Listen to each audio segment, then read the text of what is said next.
Hello, welcome to today's video. If this is the first time you're seeing me, hello, my name is Emma, I'm 25, I live in Sweden, and on this channel I document my attempt at becoming a better person.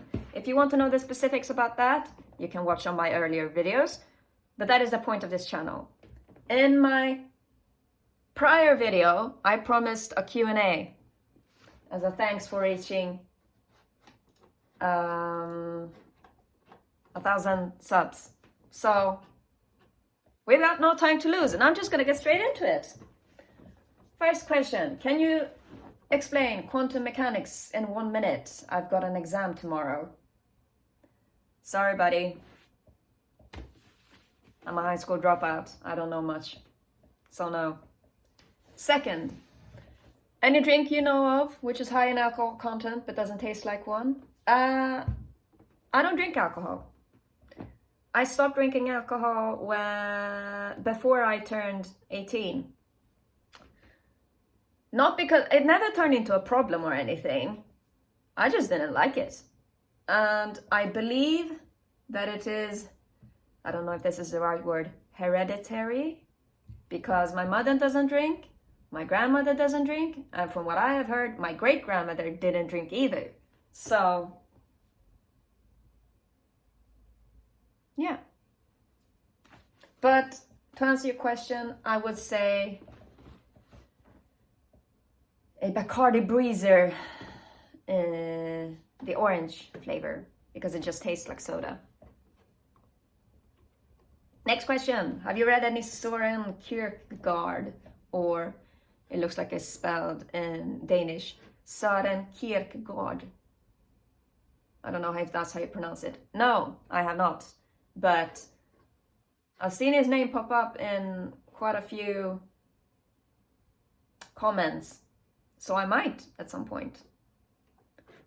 Some of the things are not comments. Well, some of these are not questions, they're just basic comments, but I'm just going to skip the basics comments and focus on the questions. What are you afraid of? What do you feel is stopping from taking next step? I genuinely don't know what my greatest fear is. When I was younger, it was the dark. Not because the dark is what I was scared of, but because there was no way I could be certain that there wasn't anybody in the dark staring back at me. Because I always had been very hyper vigilant, I think it's called. So that was my biggest fear when I was a child. My biggest fear now, I think, is the past. Because I can't think of anything else that I'm like really scared of. And the thing that I feel is stopping me from taking the next step is the past that I can't let go of because I'm so afraid of it. Yeah. Next question. What are the good parts of your mind? The parts which you feel are either underrated by yourself or others?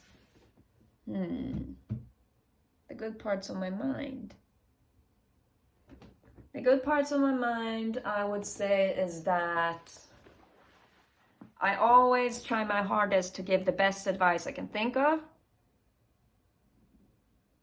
I always ask for permission. Well, not always, but I try to always ask for permission to do things so that I don't do something that other people are uncomfortable with. If I do something that other people are uncomfortable with, I always apologize.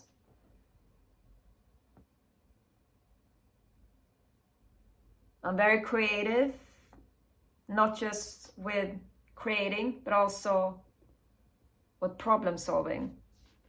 So I am a very creative problem solver.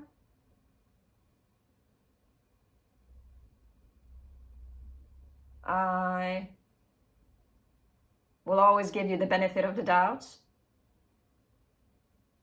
or at least try to. and I always do my best to adapt to others' needs. That is, in my opinion, the good parts of my mind. And the parts that are underrated by others, or myself, I guess, would be that I always try my best to adapt to others and their needs. I always try my best to give the best advice I can think of, and I always apologize. Next question. What do you think of Brian Johnson? He has a YouTube channel called Brian Johnson. Very creative. That is all about expanding human longevity through experimental health practices. He just posted a video titled My 2025 Longevity Protocol Full Day that gives a 5-minute summary of his methods. His sleep schedule seems most interesting to me. He has the highest sleep score in the world, supposedly. Oh, so the opposite of me, huh? I have never heard of this person. Maybe I have, but I just don't remember who it is. But it doesn't seem like his content is my cup of tea. Because this is my cup of tea.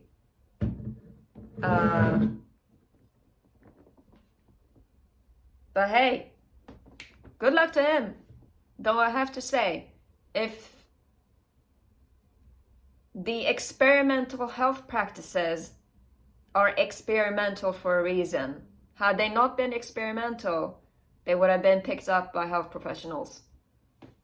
So, yeah, that's what I think about that. That is my answer, I guess. Next question. Where do you see yourself in 5 years? Any place you would love to visit? In 5 years, I see myself sitting in front of my phone like this and doing this. Hopefully with a better phone. But yeah, because this has helped me so much that I have decided to continue doing it. Other than that, I don't know. I don't dare to imagine what will happen in 5 years, because I'm afraid that something really bad is going to happen, because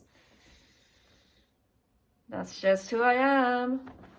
Any place I would love to visit. I'm very curious. I have a very curious nature, so the places I would love to visit are places where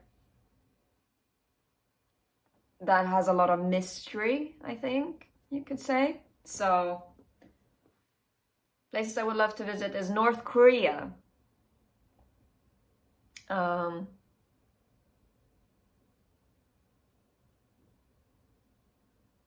Maybe Svalbard, Greenland,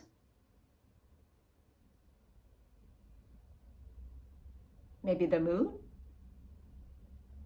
if it's possible. Yeah. Next question. I asked this in a comment on one of your videos, but I'm curious if you've tried mindfulness meditation to help overcome your social anxiety.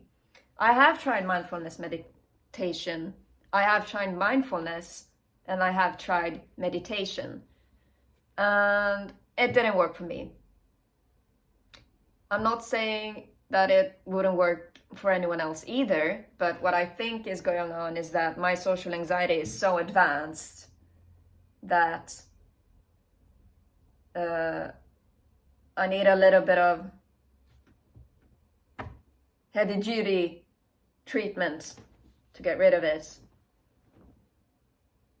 Mindfulness meditation and whatever might work for other people. It just didn't work for me. So I have tried it and I didn't like it very much. Second question, and this is possibly too personal. Feel free to skip if so. But the feelings you have about being bothersome to other people and being afraid of people, where do you think those feelings come from? Do they have a source from some past event, or have you always felt that way? I would say I have always felt that way, because my personality has been shaped by the way I've been treated, I think.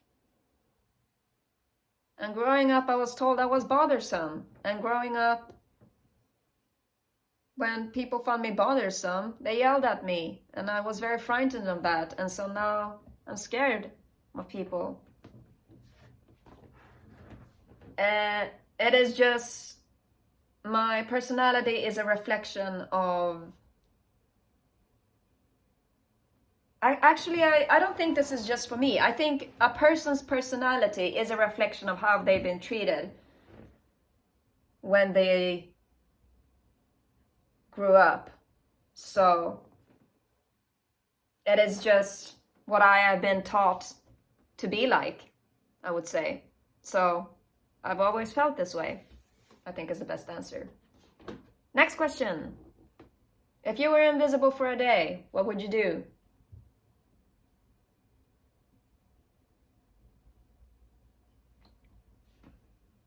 Sneak into the White House to see what happens in there, maybe? I don't know. Next question. You talk about life so much. What is your goals? What do you want to achieve as a 25-year-old girl? If you don't know, certainly it's not a problem, because I am too. We're all in this together.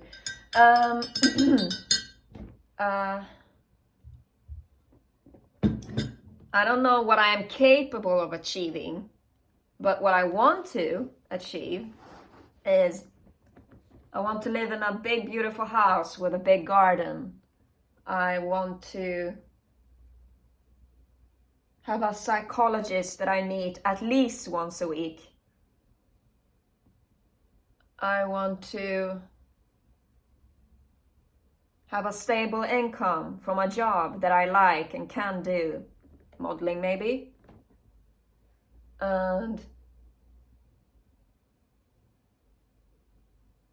what else do I want? A stable income. Did I say that? Yeah, probably. I want a stable income from that job that I like. I want a massive kitchen, because I love cooking. And a big pantry and cooking tools and everything. I want a room where I can do all my creative stuff, like sewing and arts and crafts and such. And I want a comfortable chair in this big garden where I can sit and I can have my tea and I can think about life. That is what I want to achieve. I don't know if I can achieve it, but there's always hope. Next question. What are some of your favorite childhood memories? I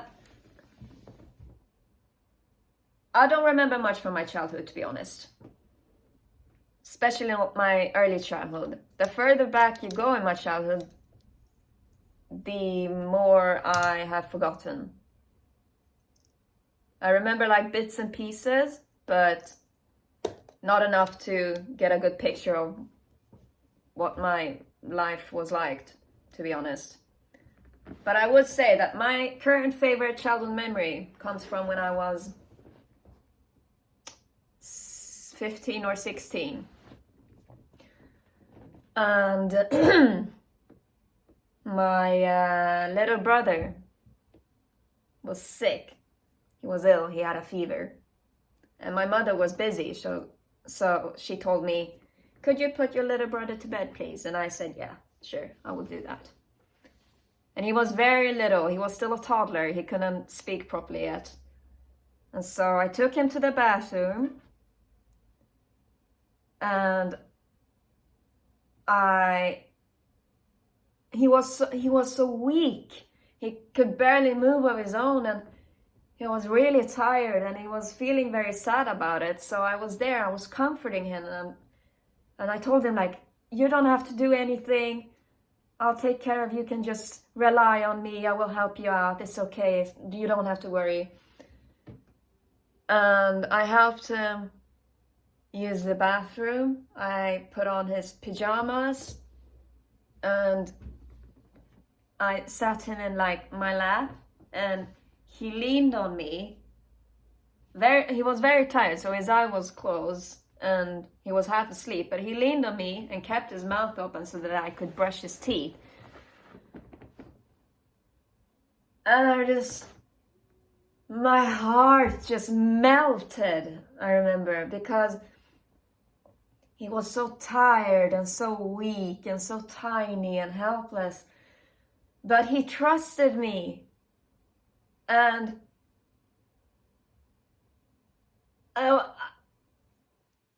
I just remember that moment so much, because I remember I had so much, I have, but also had so much love for him in that moment and forever.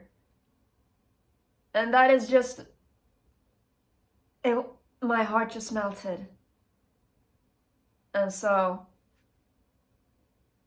I would say that is my favorite childhood memory. Next question. What do you think is a person's purpose in today's society? I think that each and every person has a very different purpose. I think that up until you're 18 years old, your purpose is to grow up and learn as much as you can. And after that, I think your purpose is to either find your purpose or create your purpose. That is why I think everybody has a different purpose, because every person is different and every person finds their purpose in a different way. That is what I think a person's purpose is in today's society. Finding their purpose or creating it. Next question. Are there any self-care routines or habits you've developed that help you maintain balance? And how do you decide which aspects of your life to share with us and which to keep private? Or do you just wing it? Lol. The best self-care routines and habits that I can recommend for keeping things productive and having balance is have a set time of when you wake up and have a set time of when you go to bed. Have a set time of when you're having breakfast, lunch, and dinner. And keep these in place at all times so that your circadian rhythm doesn't mess up. For me, I wake up at 8:30 every morning.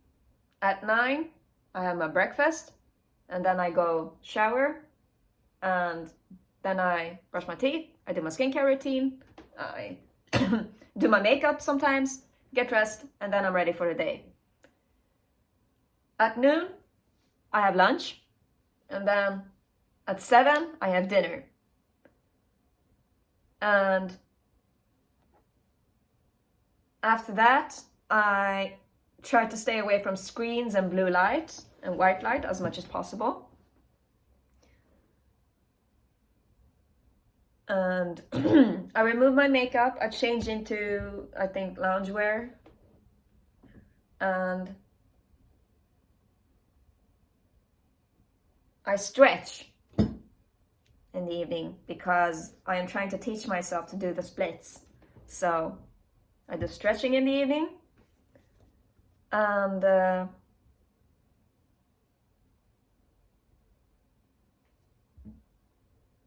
I change into whatever clothes I sleep in. I do my nighttime, evening skincare routine. I brush my teeth and I go to bed. And bedtime is at 9 for me. I don't fall asleep immediately at 9.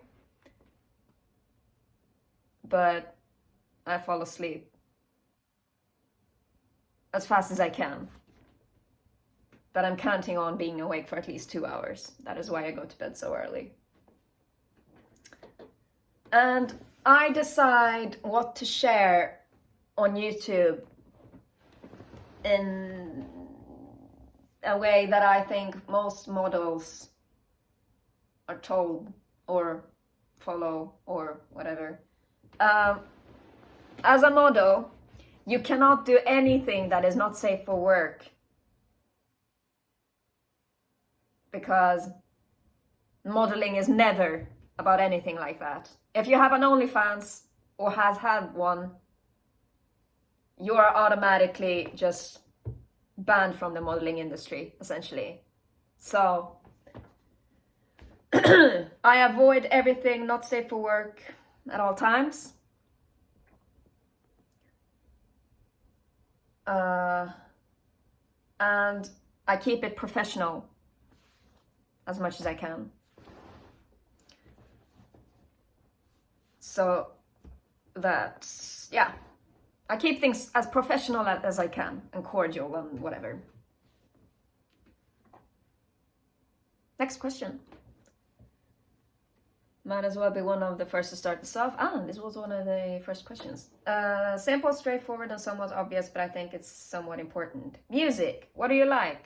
Has your taste changed much over the years? Is there an unfortunately no longer with us artist you'd like to have seen live?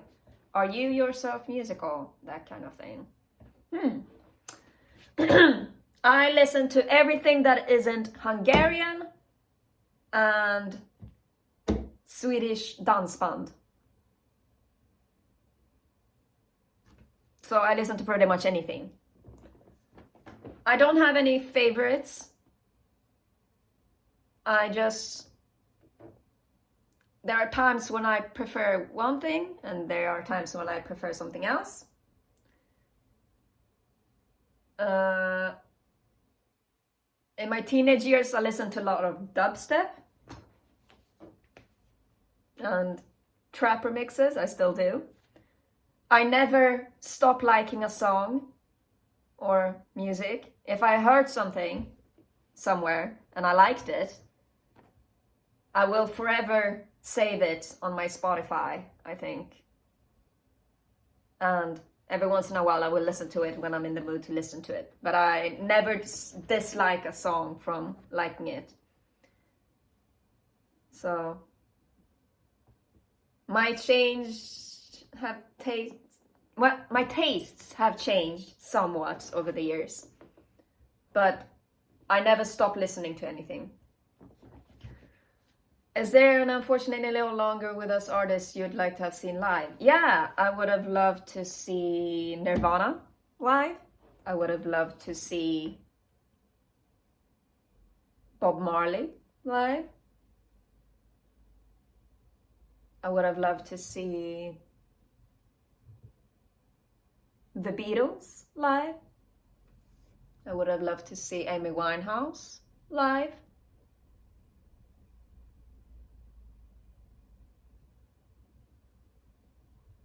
Yeah. Those are some of the people that I would have liked to see live. Next question.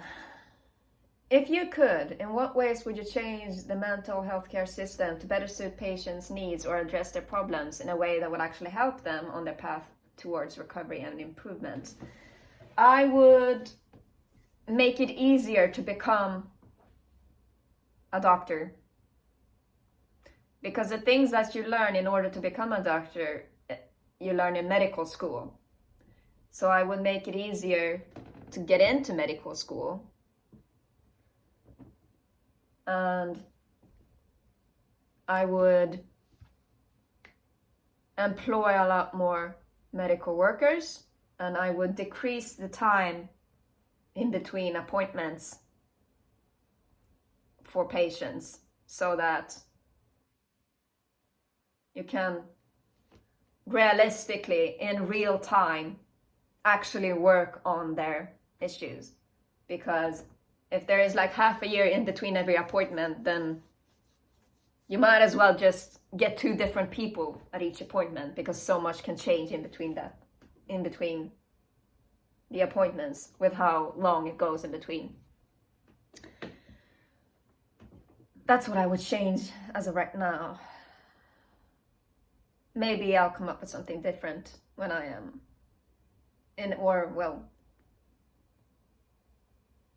well, that's my answer for now. Maybe it'll change in the future. Next question.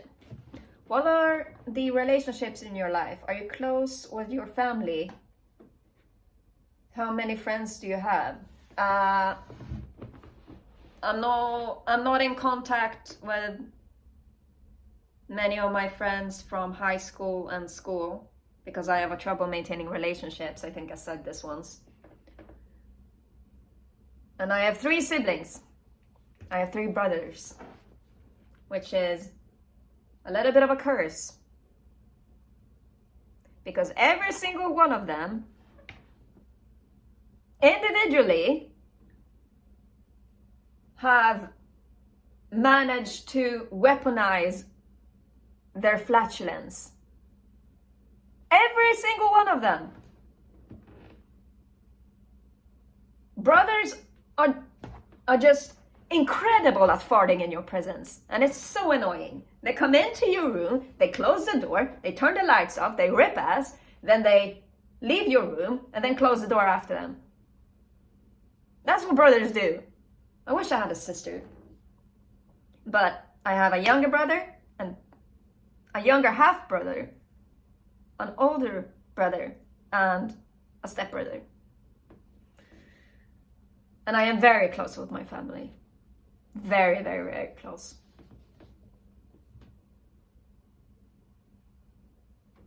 Now, as for friends, not that many. I have a lot of acquaintances, but I wouldn't say they're really friends anymore. And I'm also gonna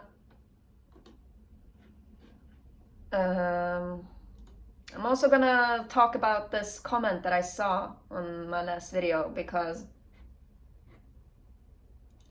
it feels like this comment was very impatient and have been asked before. So let's read that question as well, even though it's not under the community post that I asked to put questions on there. But let's go. Anyway, Q&A. What's the real source of the guilt and shame that's consumed you? You said it's because you were a compulsive liar, but the only thing you admitted to lying about is claiming like things you didn't. You claiming to like things you didn't in order to make friends at school, which no one would think is a huge deal unless someone confronted you about it aggressively. You said to call you out if you were not being honest. I did, and you ignored it, so I'm doing it again. What were the worst lies you told, and what happened when you were confronted about them? Had you watched the video, you would have known that you should be asking this in the community post that I made specifically for asking these kind of questions, but I'm going to let it slide because it's not that big of a deal.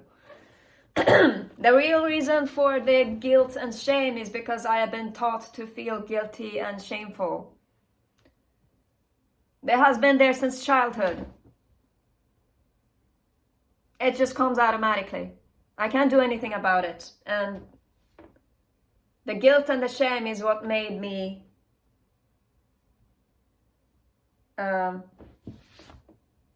open up about these lies, because I was so guilty, and I'm so guilty, and I'm still very ashamed of all the things that I have done. The guilt and the shame is the reason why I've decided to open up, because I feel like it is the only right thing I can do at this point. What was the question?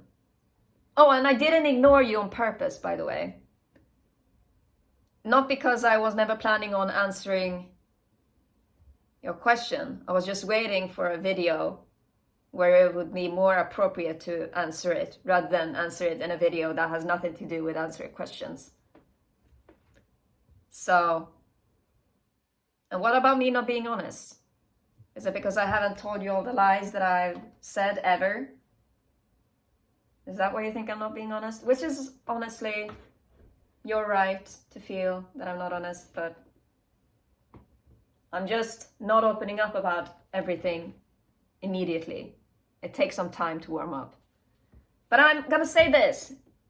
The worst lie that I have ever told, that I will never in my entire life forgive myself for, because this is just a horrible thing to do. The nastiest and most disgusting, most shameful, most disrespectful lie that I have ever told was when I was 17, I think. Was that I said I was bulimic. I never have been bulimic.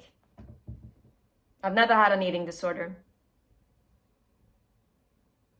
I said it because I figured that, oh, I guess that's what I have. But no. It isn't. It wasn't. I was never confronted by my lies, I think. Not about that one.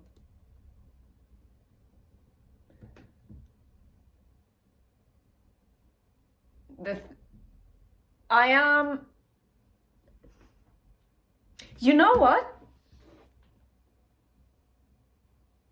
My next video, I'm going to talk about me not being bulimic, even though I said I was.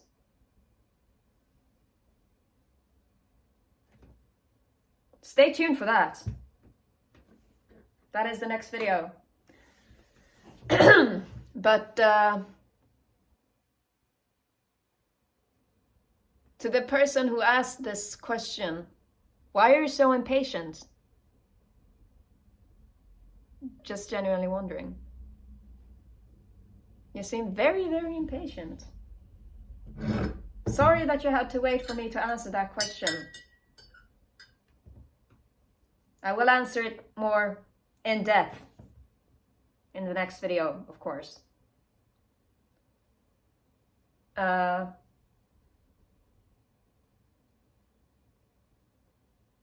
You said to call you out if you're not being honest. Am I not? Is that how it comes off? That I'm not honest? I'm sorry if that's what it seems like. I'm not ignoring things because I never plan on addressing it. It's just that I am waiting for the right time to address it. I'm never ignoring things because I'm trying to ignore the fact that it is a thing. I'm just planning on how to process the information at the right time. That is why I ignored it. So, to this person, stay tuned for the next video. I will talk about this more in depth. I'm sure you'll like it.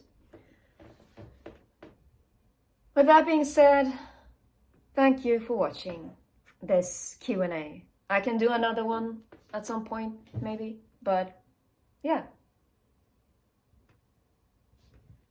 Thanks for watching.